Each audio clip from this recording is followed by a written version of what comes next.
What does it take to create a vibrant, thriving life?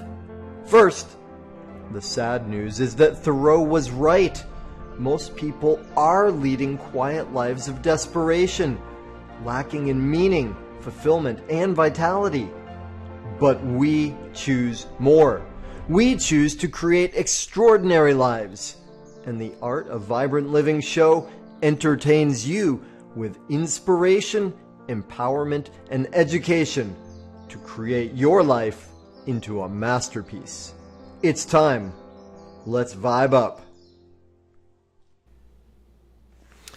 Aloha, y'all. Welcome to the show. I am your host, Daniel Aaron. This is the Art of Vibrant Living show, and we have a juicy, cool show for you today. I love, if you've been around it all with us, you know I love the super practical, grounded, whether it's business, health, what, like the physical is so important. It's part of why we're here. And the metaphysical or the spiritual is equally as important, yet so often overlooked. And it's really about the integration of those two. Here's my invitation to you today. Please, indeed, be entertained. Even more important, though, empowered. As in, Kerri is going to bring you some gold today. I challenge you, invite you to make sure you harvest some of that gold. Mine it, harvest it, put it to work in your life, try it out. And Kerri Hummingbird is a medicine woman, a mother, and a mentor. She's the founder of Inner Medicine Training, a mystery school that shares potent ancient traditions from the Andes and Himalayas for owning your wisdom and living your purpose. She's the #1 international best-selling author of Inner Medicine, Becoming One with Mother Earth for the Survival of Humanity, Love is Fierce, Healing the Mother Wound, and the second wave, Transcending the Human Drama. How cool is that? I got 100 million questions already. Kerri, thank you so much for being with us. Welcome. I'm excited to be here. Thank you for having me. I've been looking forward to speaking with you for a while.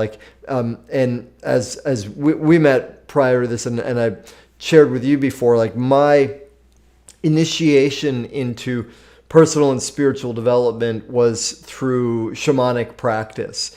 Like it was really the opening for me into a world 30 years ago that completely changed my life, my work, everything for me. So I love who you are and the work that you're doing.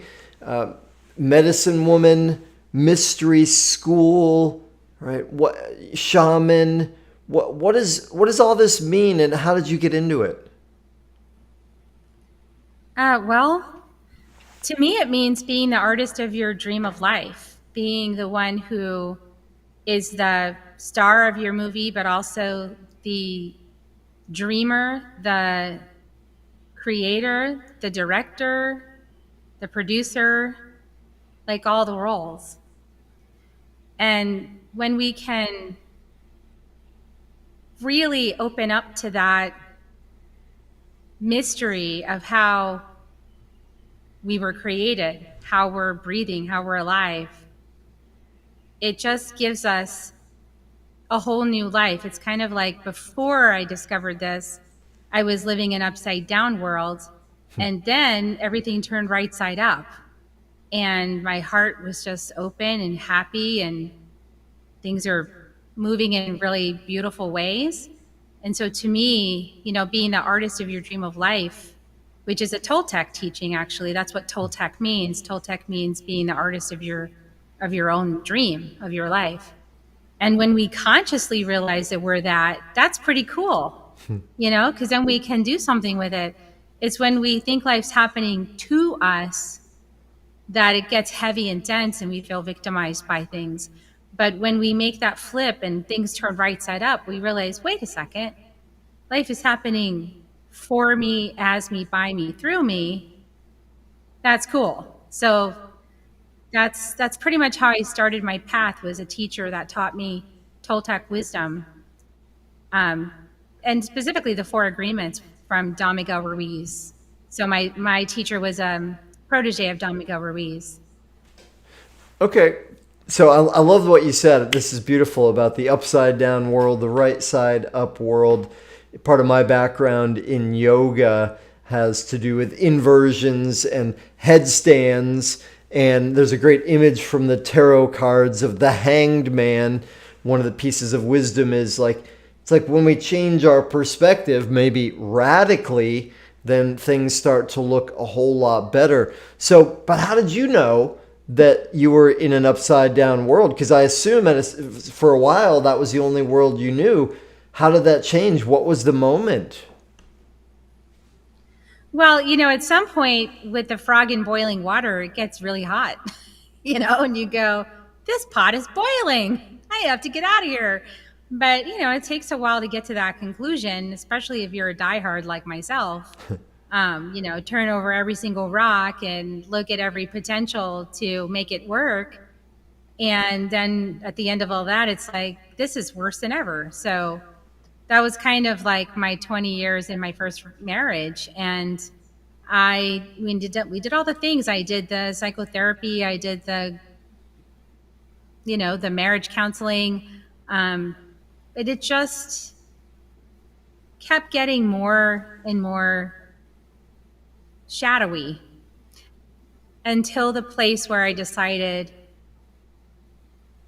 if I want to be around for my children, there's something really deeply missing in my life, and I need to go find what that is. And if I don't go searching for that, if I don't go find that, whatever that is that's really important that I forgot about, I'm not going to be around for my kids because life is just too hard. And that was even with all the not feeling pills and all the things that they recommend that you do to keep coping. But I was kind of beyond wanting to cope. Like, I knew that there was something more. I just couldn't find it in my current context. And so it just kept getting more and more obvious that if I don't go find that, whatever that is that's so important, if I don't go find that, it's going to be a really big missed opportunity for myself and for my kids and for my extended family.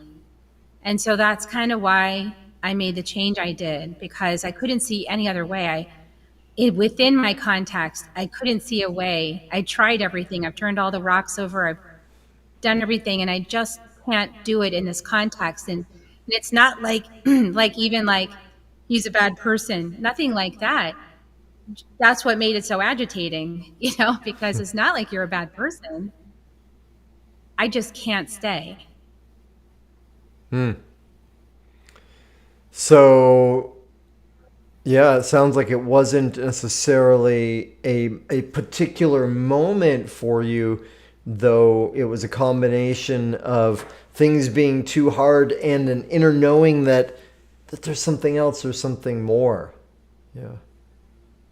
Okay. Yeah, and cool. it was calling me loudly. It really wanted me to follow, and I kept saying no to it. Well, what did that look like or sound like? It was really calling you. Well, like, for example, I was a new mom, a new mother, and I was with a newborn at home, and I was walking my newborn, strolling my newborn in the neighborhood, and there was this Center for Spiritual Enlightenment that was in our neighborhood. And somehow my feet kept pushing the baby cart, like, to the door, to the gate of that place, and then stopping. And then I would look and I would say, but I can't, because he doesn't think this is real, and there'll be an argument if I go inside, and then there'll be, because he doesn't believe this and he thinks it's all a scam and it's just to get your money and tell you a bunch of stuff. And so if I go in there, that's going to be the end of this relationship. I'm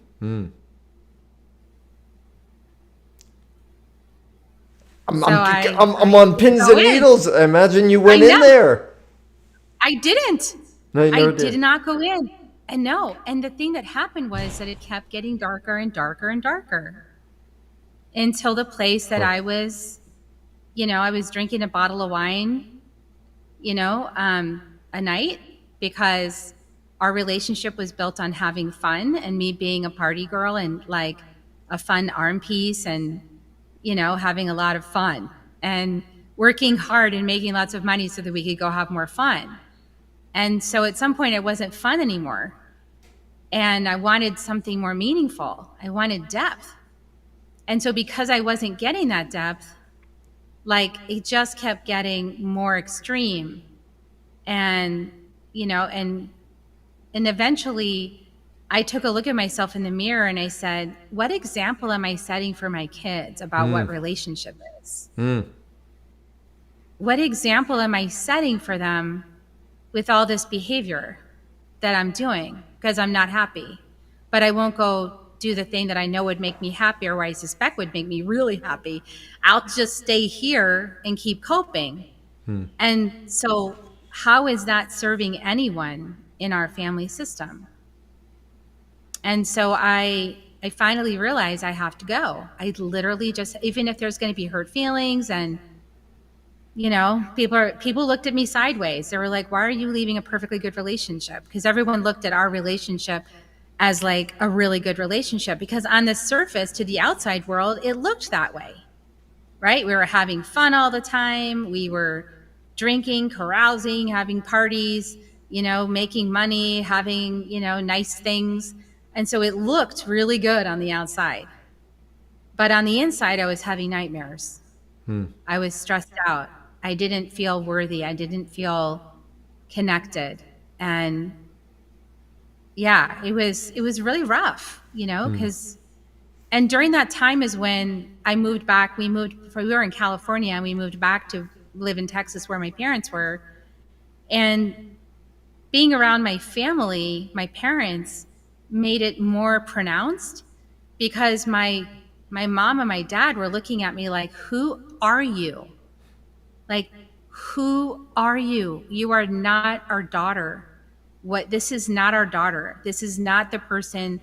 She would not make these choices. Who are you?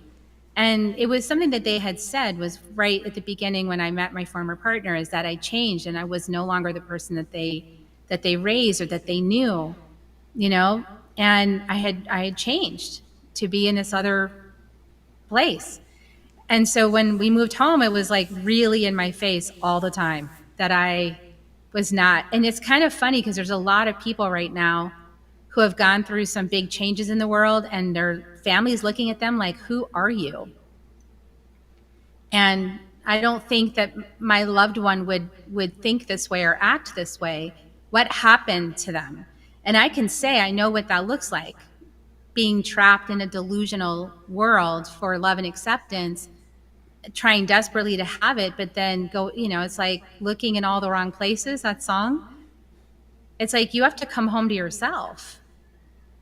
And yeah, so it put so much pressure on it that I couldn't look away from it. I had to face not only that decision, but also, a lot of early childhood stuff that needed healing, which was the reason I selected that relationship, right? Like subconsciously.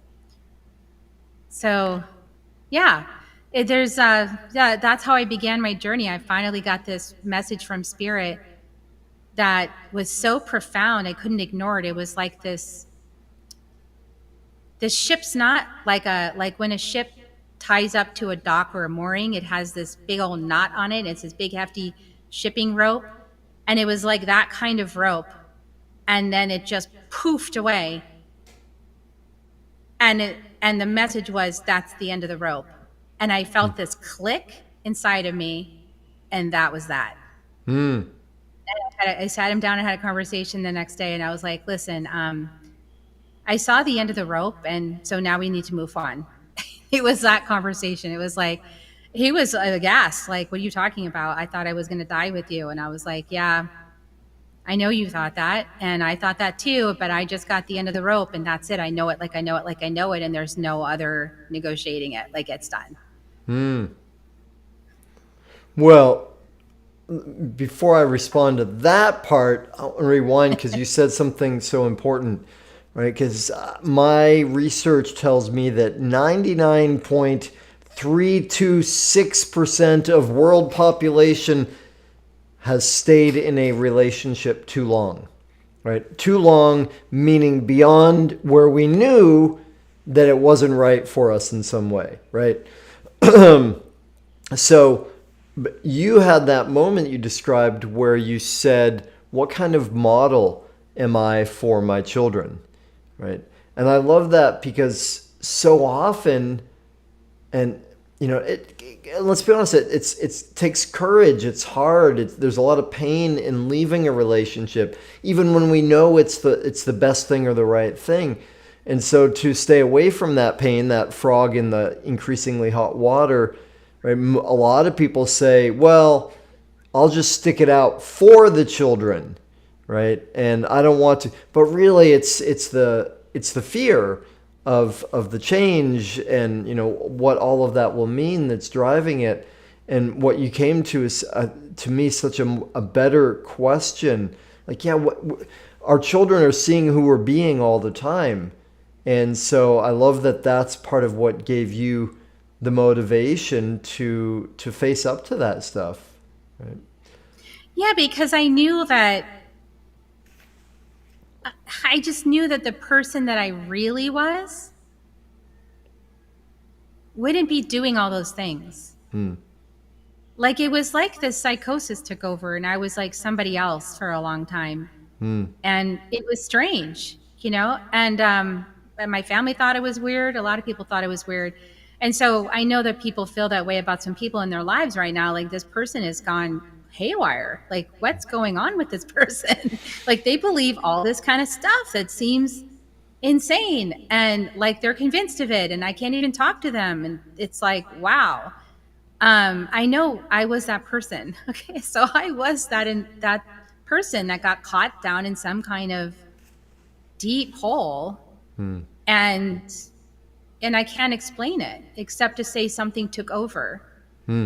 And, so that thing that took over, it caused me to go into some deep darkness, but it also helped me to wake up in a way, because I was having these really deep, dark nightmares about, this old house. And I write about this in my book, Awakening to Me, is the first book I wrote, where I'm in this kind of like Victorian house and I'm walking up this spiral staircase, and I get to the top and I go in this room and I stand in front of this mirror. And by now I know, like, as soon as I stand in front of that mirror, I'm not going to be able to speak. I'm going to be choked. And that's exactly what happened every time. I stood in front of the mirror. I couldn't scream. I couldn't scream for help. I was being choked. And then in one of the last ones I had, this really angry old hag specter, like, screamed at me, "I hate you."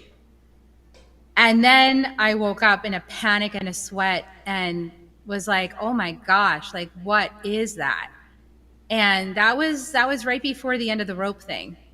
I was like, okay, I am not being my authentic self right now. Like, there's a part of me that's really screaming at me for being a pleaser, for stepping over everything that I know I need to speak about, for, trying to manipulate things to be peaceful instead of actually going into the deep conversation that needs to happen, for running away, and going away to my art shows to get away from the whole thing for a weekend and just pretend I'm someone else.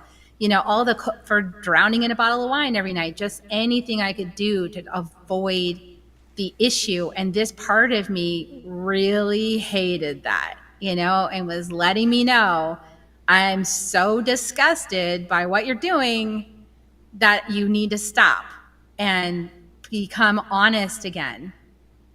And so I took this leap of faith and I followed the vision of the rope, and I said, okay, well, I don't even know how I'm going to do this. This is scary. I'm like, I haven't really worked a full-time job in a long time because I was being a mom. I mean, I always had a consulting gig on the side, but I was like, can I really do this? And I just decided I have to. There's no other choice. Like, this voice is calling me. Otherwise, I'm going to have endless nightmares. I don't want to do that. So I'm just going to have to go. And so I took the leap of faith and I told him that's the end of the rope. I left. He was very hurt, of course. And, it just kicked off this freaking fantastic chapter of my life, actually, like a whole new book that I wouldn't have never experienced if I had stayed. And because of that decision, here I am today.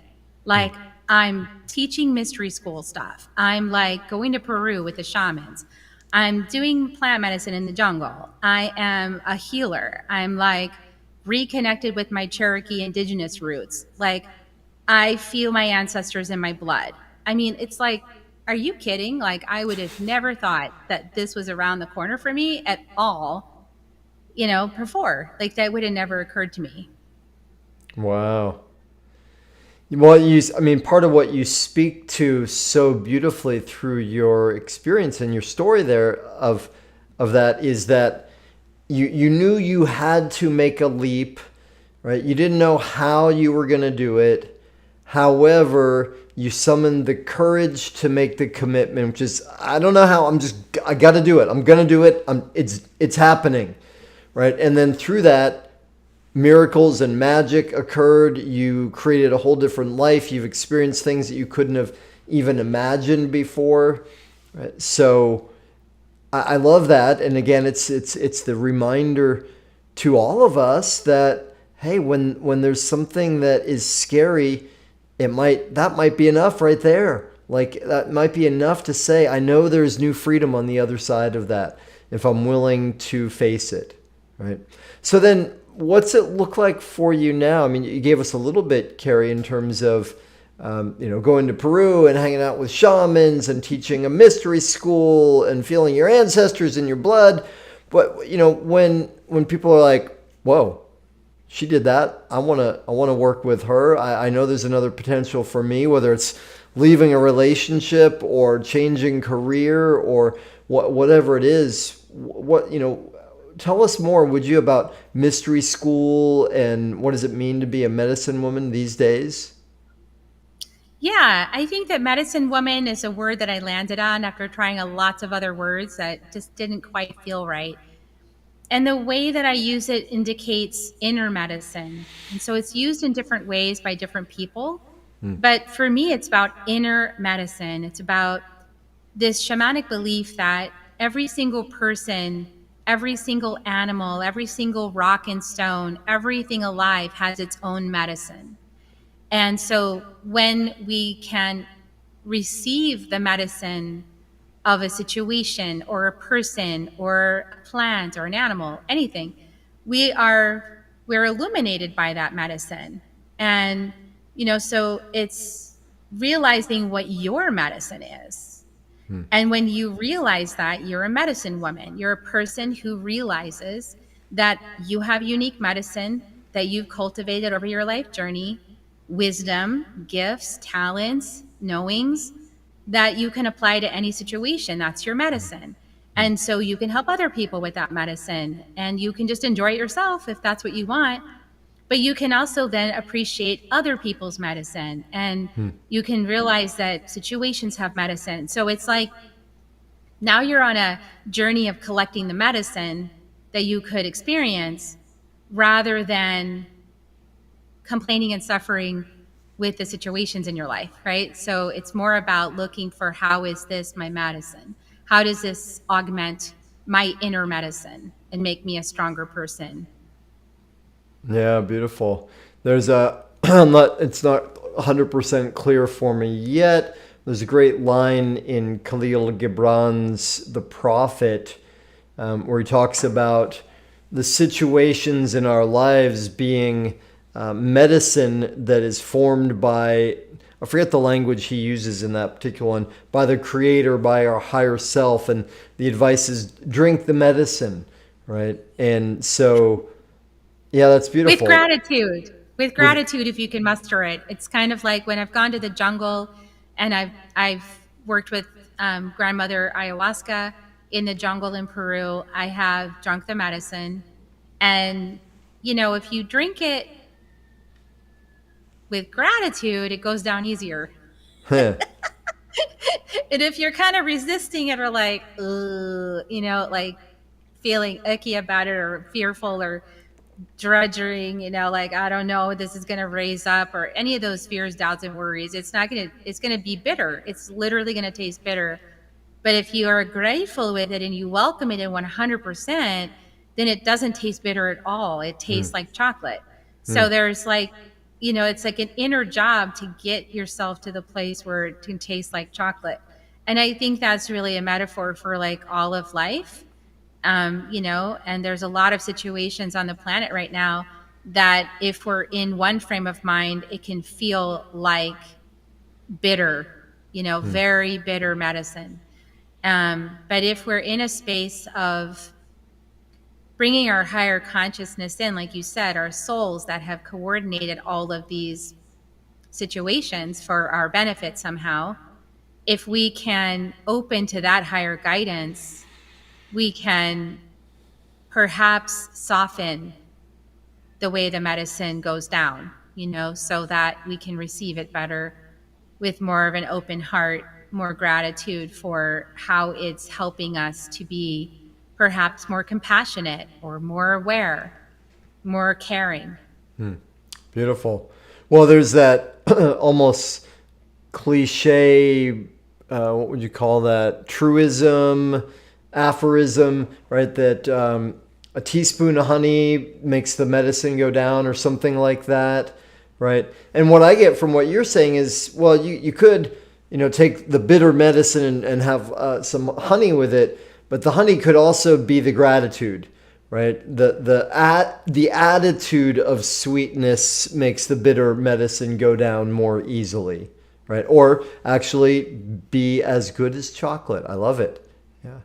And I also get... Yeah, and it's... Go ahead.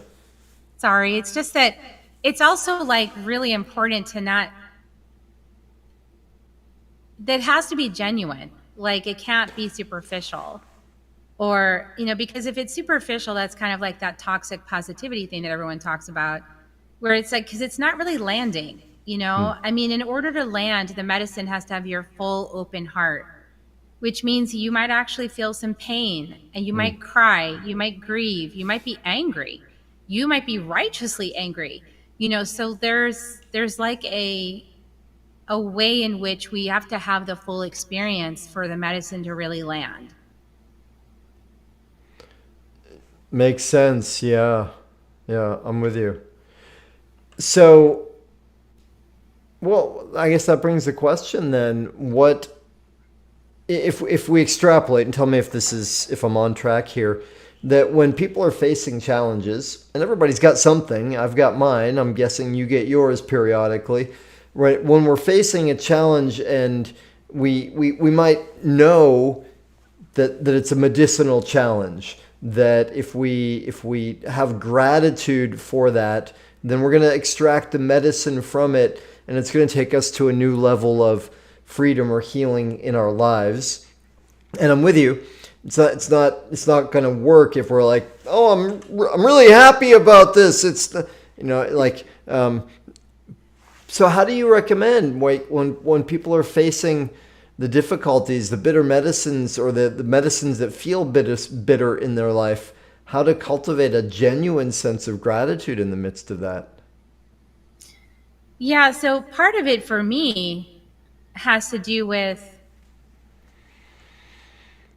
taking it all in, right? So taking in the situation in terms of, I witness what's going on, I feel what it feels like that's happening, I notice the stories in my mind about it. And this is where spider medicine is really helpful, because I look at the web that my consciousness has woven about that situation. And then I start to ask myself, is that true? And there's a process of discernment and inquiry into, why is this showing up for me? And what in me needs healing? And sometimes it's not about potentially my particular life. Because I'm a medicine woman, I recognize also that I'm in service to the collective. And so sometimes the things that I'm witnessing are things that my soul would like to process on behalf, right? Like to create not process it for people, but create a pathway, like an energetic, conscious pathway that can then be placed as a gift into the collective for other people to tap into, to also support their coming out of the darkness into the light. So there's some things that I notice that I'm called, for example, some light workers are not called at all to look at social media or the news. I am. I'm called to look at it. I'm called to notice what grabs my attention. And then I'm called to notice how it feels and all the righteousness of it, everything. And then I'm called to do processing on it for myself, so that in a way, like if we believe Rumi, that I am the entire ocean in a drop, if I really believe that that's true, then when I am healing that pattern within myself, in some way I'm healing the collective. I'm giving the collective a way through that particular challenge. And so there's been plenty of trigger points over definitely the last few months, where I'm like, this is not fair. This is not right. This is, you don't treat people this way. This is not how we do it. And really stridently feeling that.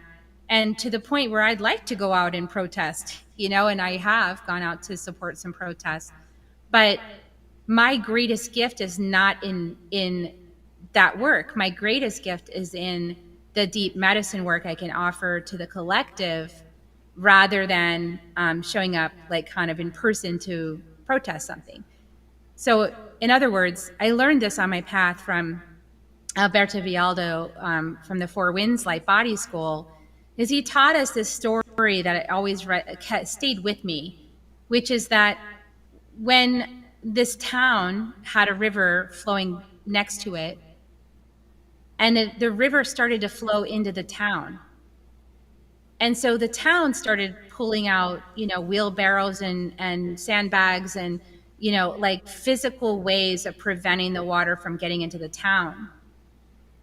But what the shaman did was walk up the stream, the river, a couple miles, put his finger in the river and had a conversation with the river and said, hey, it would be really great if you just diverted an inch from here over away from the village. So by the time it gets to the village, it's not a problem. And the river diverted, and it wasn't a problem. So we forgot those ways in Western consciousness. In Western ideology, we think we have to do everything. We think we have to fix everything with our muscles and our arms and our hands and our minds. And we think we have to do all this. But what if we simply go into the energetics, into the deep consciousness, into the subconscious that everyone's tapped into, and we heal it there. And then it rises up as a healed pattern, and people don't even know why they don't feel the same way anymore. They just don't. Mm-hmm. So that's the work I've been doing. And it's really deep, it takes a lot of introspection and quietness and healing. And yeah, but I think it's powerful. And I'm looking forward to the moment that my mind registers, oh, there's the results of that work. There it is. Because I know it's coming. Beautiful. I love it. And, languaging I would put to some of what you said is that when we shift who we are being, or our identity, right? And that's what you've been so bravely and vehemently doing. We don't necessarily always see the results immediately. It takes some time for the physical world to catch up. So I love that you're aware of that process and bringing it forward for our audience too, because it's worth noting that the work you're doing now, right? The whether it's medicine work or prayers or coaching or meditation, whatever ways you are shifting who you are on the inside, if you haven't seen the results yet, that doesn't mean stop or it's not working, it means keep going and get even more gratitude for the process. So, Kerri, time is flying along, and I know there are going to be some wise people in our audience who say, how do I get in touch with her? How can I work with her? What's possible with her? So what's the best way for people to reach out to you? Well, the best way is probably my website, which is kerrihummingbird.com. That has everything on it. And I just started this Substack, which I'm really enjoying because it feels like a very cleanly organized platform for sharing ideas and content, and without some of the behind the scenes manipulation of who sees what data and algorithms and all that kind of stuff. So it feels really, really clean, and I like the way it's feeling. And so I'm doing a lot of new work over there on Substack, and so you can always check that out. But my website always has everything. And as you know, I have a podcast as well called Soul Nectar Show, because I am Kerri Hummingbird, and it's all about soul nectar and discovering that. And you're over there too, so people can come check out your interview on Soul Nectar. Thank you. Yeah, it's an amazing show that you have, and I love the name Soul Nectar. And for anybody who might be listening rather than viewing, I'll just make sure Kerri's website's super clear. Kerri Hummingbird is KerriHummingbird.com. Right? So awesome. That's great. Now, Kerri, is there anything that I haven't asked you about that you would like to bring forward? Well, I think that one of the things that you were talking about is the power of story, and how the story we tell about things influences the outcome, right? And so that getting really clear on what's the story that I'm telling about this situation, what's the perspective I hold, I think is one of the most important things we can do, because it helps us to see what is our perspective. And then knowing our perspective, we can understand our reaction, right? If we're having a feeling or an emotion. But what's even more interesting is noticing our perspective so that we can notice that we have a story running in the background. And when we realize that, it's much simpler to step outside of that story, like kind of changing movie theaters. Like you're in the movie theater of your movie, and you're the director, you're the star, you're the producer, you're in your own movie story, and you're enjoying your movie. But then you run up against, some conflict or some disagreement with how somebody else is acting or behaving or what's going on. So from your movie, you can make them the perpetrator if you wish. You can make them the enemy if you wish. You can go to war with them if you wish. But that's just going to cause more suffering, and haven't we done enough of that? And then another way is to leave your theater for just a few moments and go to their theater and take a look and see, what are they thinking? Why are they thinking this way? Why are they acting this way? What's going on? And to take another look and go see their movie for a little bit and go, oh, okay, I understand why they think that. And then instead of like depersonalizing or dehumanizing them, you actually give them, a spot to stand. And it's like the indigenous philosophy is that we have a talking stick circle. If the community is going to make a decision, everybody's voice is heard. And it could be tedious. It feels tedious, to have to sit in a circle and listen to every single person's perspective. But that's really the only way to come to a true diplomacy, is when all voices are heard and expressed without taking sides. Right? Or teaming up A against B, that's very polarized and very black and white and really untrue. And so it causes separation, and it's hard for us to get along. So when we actually decentralize that, and we realize that there's like 8 billion people on the planet and every single one of them has a movie running. Wow. That's cool. And am I going to be able to hear from every single 8 billion people? Probably not, because I only have so many ears and so many, waking moments, but I can hear from a bunch of people, and then my perception can be expanded. And because of that expansion in my perspective, I can more easily accept people for who they are and what they're saying and doing, knowing that it comes at a resonance, right? There's a deeper place that they're coming from that I can tap into, that I can start to understand what's going on. And then I can come from more love than repulsion. Because repulsion energy, another lesson I learned from Spider, I don't really want spiders to bite me or jump on me. And I was in the jungle, and this spider just kept showing up everywhere I went. Like, the thing would not leave me alone, and I was afraid of it. And I was like, this dang spider. Every time I want to open the Maloka door, it's on the door right there. I have to pull the handle. Really? It could jump on me at any minute. I was scared, and I went into the Maloka, and I'm like, dang, this silly spider. It needs to leave me alone. And I kept just trying to stay away from it and, get away from it. But I was really repulsed by it. I was afraid of it. And finally, the last day, that spider tried to get in my bag and go home with me. It's like, and I shrieked. I was like, oh my God, it's trying to get in my luggage. Oh my, this thing won't leave me alone. And one of the shaman's sons came over and he said, the spider is my friend. Why are you afraid of the spider? And then my teacher pulled me over. He said, come over here. And they found a husk, like, because spiders shed their husks or their skeletons or whatever. And they put it in my hand. They said, you have to make peace with the spider. And I did. And it felt icky at first. I was terrified. It was just a husk, but I was afraid of it. But I breathed and I stayed present with it until that sensation went away. And then I wasn't afraid of it anymore. And then it never bothered me since. Like, I've never seen it since. It hasn't bothered me. It's because I made peace with it. Yeah.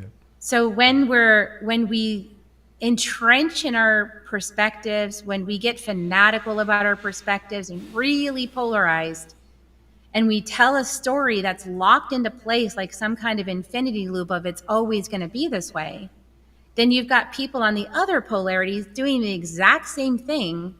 That creates a lot of tension and friction. And then it's going to combust. It has to, because energy, right? It's going to have to clash at some point or many times. And I think that's what we're seeing right now in many different places in the world.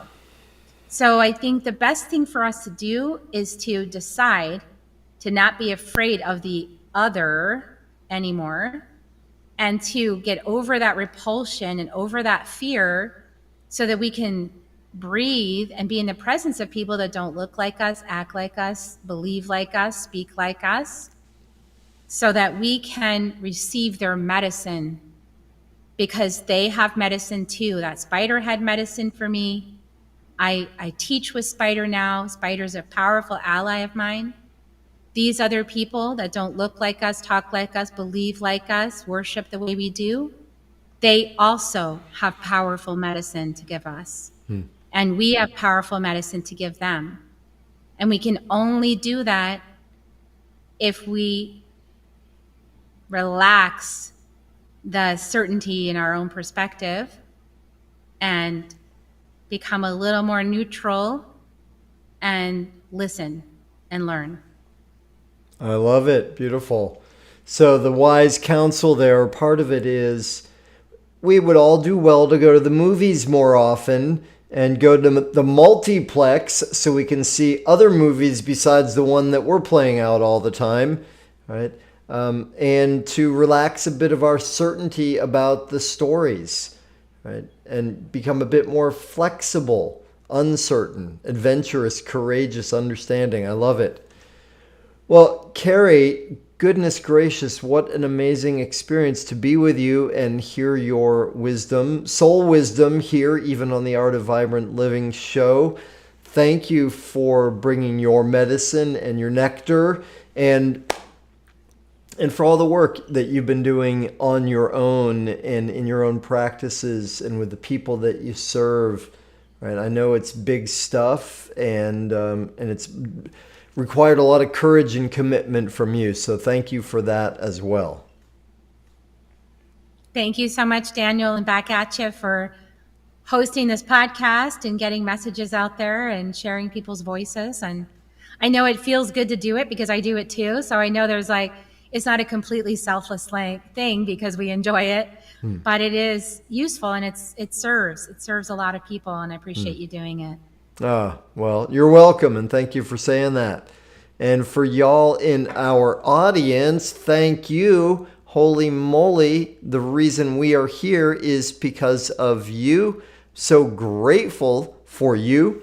Thanks for being with us. I hope you come back soon. We've got another amazing show coming up next week. I love you. Aloha. Mahalo for tuning in to the Art of Vibrant Living show, y'all. I'm Daniel Aaron, and may you live with great vibrancy.